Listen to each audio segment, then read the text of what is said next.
Assalamualaikum warahmatullahi wabarakatuh. Kami dari kelompok 10 akan mempresentasikan tentang perencanaan dan persiapan dalam negosiasi. Kelompok kami terdiri dari 4 anggota. Yang pertama Siska Alinita dengan NIM 20216, yang kedua Istianatul Ulum Malinda Dewi dengan NIM 20239, yang ketiga Muhammad Akbarur Rizki dengan NIM 20341, dan yang terakhir Muhammad Rifki Irsyadi dengan NIM 20346.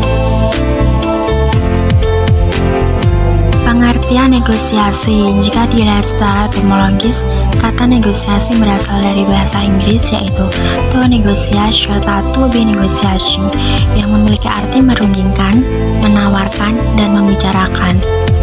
Lalu kata ini memiliki turunan lain yaitu negotiation. Lansir dari Investopedia, negotiation memiliki arti kegiatan dalam merugikan atau membicarakan sesuatu dengan pihak lain demi mencapai suatu kesepakatan.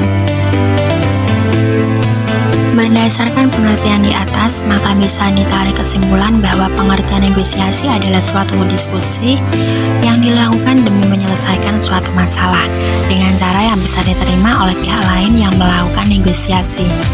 Dalam kegiatan negosiasi, setiap pihak akan mencoba untuk merujuk pihak lainnya untuk menyetujui sudut pandangannya. Dengan bernegosiasi, maka setiap pihak yang terlibat akan berusaha untuk menghindari perdebatan atau pertengkaran dan menyepakati satu wujud kompromi. Jadi, pengertian negosiasi secara umum adalah suatu wujud interaksi sosial yang terjalin antar beberapa pihak untuk mencapai kesepakatan bersama yang dinilai saling menguntungkan untuk setiap pihak yang melakukan negosiasi.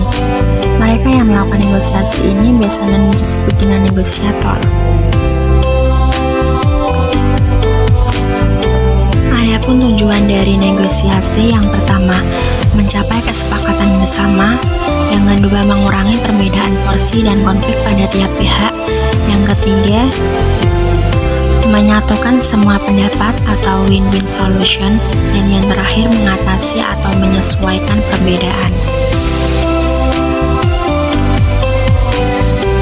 Manfaat negosiasi.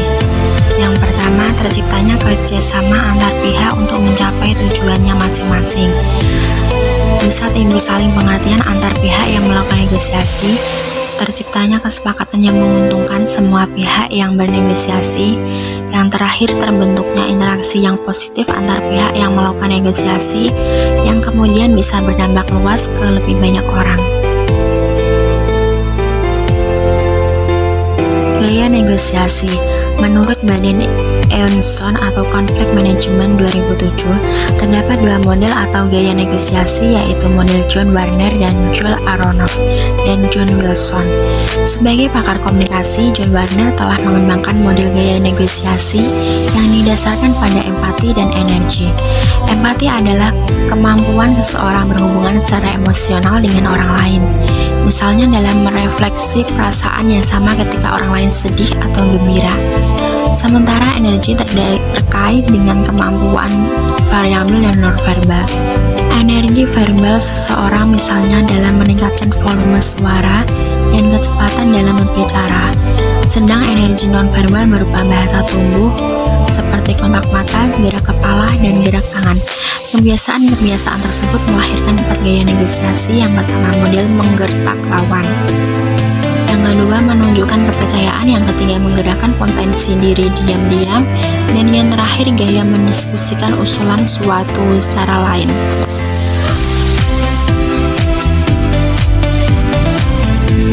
Gaya pertama dari Warner, dicerminkan adanya desakan paksaan pembicaraan pada poin-poin kunci dan menyelesaikan negosiasi dengan cepat. Gaya ini cenderung mengadopsi sikap penguasa, take it or leave it. Selain itu, sering tidak sensitif dan salah menanggapi pendapat orang lain. Gaya kedua dicirikan oleh perhatian yang fokus secara cepat pada isu pokok, dan walau memiliki semangat mengalahkan orang lain, namun biasanya mampu beradaptasi secara fleksibel dalam mencapai kesepakatan. Gaya ini cenderung menjadi amat agresif dan gagal mendengarkan semua pesan secara hati-hati. Gaya ketiga ditunjukkan oleh upaya menarik perhatian dalam mencapai kesepakatan dengan cepat. Karena Karena itu gaya ini potensial dapat menimbulkan perdebatan yang kurang fokus. Gaya ini bisa menimbulkan distorsi informasi dan kebenaran dan mengeksploitasi kelemahan kelompok lain secara terbuka. Gaya terakhir dicirikan adanya upaya memelihara kondisi negosiasi tetap tenang dan kondusif dalam menarikkan perhatian pada isu-isu lebih mendalam. Namun gaya ini bisa gagal dan kurang komit untuk meyakinkan pihak lain. Penyebabnya karena gaya ini lebih menekankan proses negosiasi ketimbang hasilnya.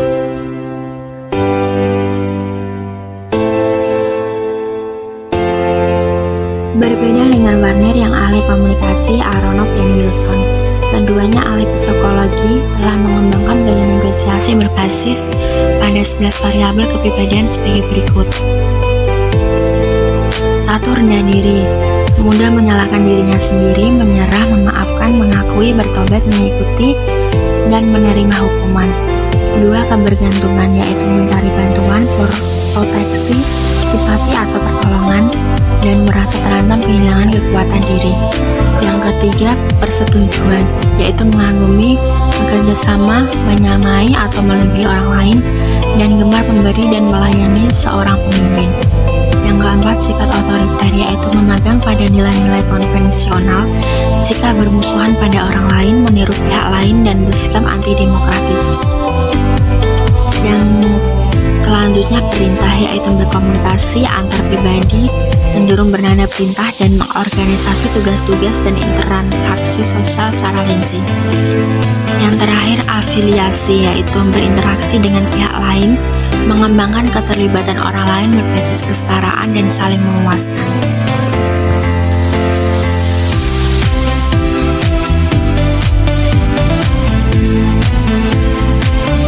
Machiavellianism yaitu suatu paham yang memanfaatkan atau mengeksploitasi orang lain dan bersifat oportunis untuk kepentingan pribadi. 1. Dominan, yaitu memperlihatkan posisi dirinya dengan cara mengarahkan, mempengaruhi, dan mengajak orang lain. Yang kedua, pengasuhan, memperlihatkan posisi dirinya dengan cara peduli pada pengembangan individu perorangan, generasi, dan institusi dalam hal mutu dan manfaat dari suatu prestasi. Yang ketiga, pengakuan, memperlihatkan posisi dirinya dengan cara pengambilan personal dalam memperoleh respek, pujian, dan prestis dari orang lain, memberikan perhatian pada kegiatan yang dihargai orang lain.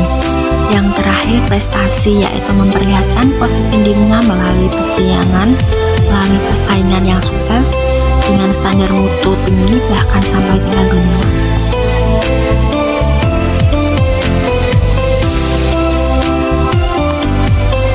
Aronoff dan Wilson kemudian membagi gaya negosiasi berdasarkan sifat-sifat personal semakin berikut. Yang pertama, gaya membuka pikiran terdiri dari 1. Gaya integratif, bersifat kooperatif, meliputi variabel kepribadian, afiliasi, prestasi, dan pengasuhan. Kedua, gaya perlawanan, bersifat kompetitif yang meliputi variabel kepribadian, dominan, dan pengakuan. Yang kedua adalah gaya menyembunyikan pikiran terdiri dari 1. Gaya menyenangkan, bersifat kooperatif yang meliputi variabel kepribadian, kebergantungan, persetujuan, dan perintah. 2. Gaya eksploitatif, bersifat kompetitif, meliputi variabel kepribadian rendah diri, otoriter, dan Machiavellianisme.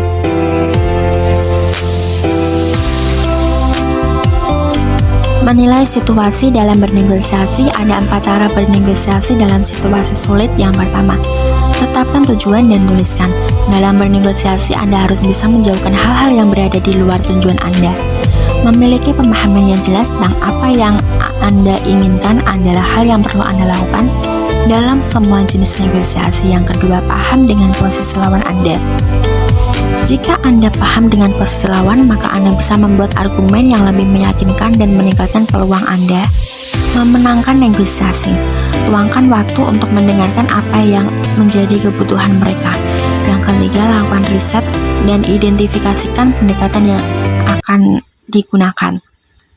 Melakukan riset sebelum bernegosiasi akan mencegah Anda meminta sesuatu yang tampak tidak pantas dan tidak sopan untuk dilakukan. Yang terakhir, berfokus pada masalah. Tetaplah berfokus pada masalah dan tujuan yang ingin Anda dapatkan.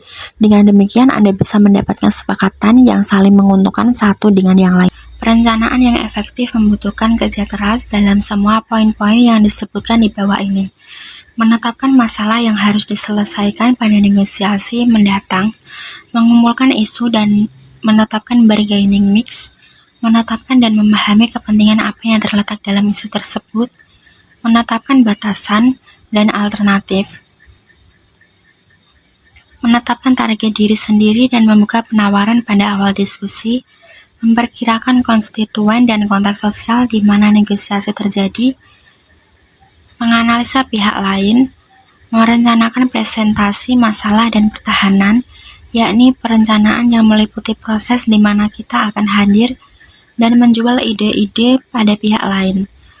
Yang terakhir, menetapkan protokol, kapan dan di mana negosiasi akan terjadi, siapa yang hadir, agenda apa saja, dan lain sebagainya.